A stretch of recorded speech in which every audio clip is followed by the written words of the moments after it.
അനുഗ്രഹിക്കുന്നവരായിരിക്കണം എന്ന് പറഞ്ഞ് അനുഗ്രഹിക്കുന്നവരായിരിക്കണം. നമ്മളെല്ലാവരെയും അനുഗ്രഹിക്കണം. നമ്മുടെ സഭയെ അനുഗ്രഹിക്കണം, നമ്മുടെ ദേശത്തെ അനുഗ്രഹിക്കണം. അനുഗ്രഹിക്കാൻ വിളിക്കപ്പെട്ടവരാണ്. അപ്പോൾ നമ്മൾ സകലരെയും അനുഗ്രഹിക്കുന്നവരായി തീരണം. നമ്മൾ ഈ അനുഗ്രഹം നമ്മൾ വിതയ്ക്കുമ്പോൾ എന്ത് സംഭവിക്കുന്നതെന്ന് വെച്ചാൽ 100 മടങ്ങ് അനുഗ്രഹം നമുക്ക് തിരിച്ച് ലഭിക്കുവാൻ ഇടയായിത്തീരും.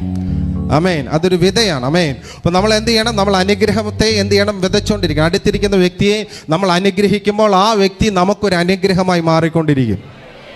അപ്പോൾ നമ്മുടെ കുഞ്ഞുങ്ങളെ നമ്മൾ അനുഗ്രഹിക്കുമ്പോൾ, നമ്മുടെ കുടുംബത്തെ നമ്മൾ അനുഗ്രഹിക്കുമ്പോൾ, നമ്മുടെ ഭാര്യയെ, നമ്മുടെ ഭർത്താവിനെ നമ്മൾ അനുഗ്രഹിക്കുമ്പോൾ എന്താ സംഭവിക്കുന്നതെന്ന് ചോദിച്ചാൽ ആ അനുഗ്രഹം അവരുടെ മേൽ വിതയ്ക്കുകയാണ്.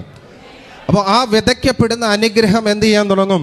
നമുക്ക് 100 മടങ്ങായി തിരിച്ച് ലഭിക്കാനിടയായി തീരും. അപ്പം നല്ല ഭാര്യയെ വേണ്ടവൻ എന്ത് ചെയ്യണം? ഭാര്യയെ അനുഗ്രഹിക്കണം. നല്ല ഭർത്താവ്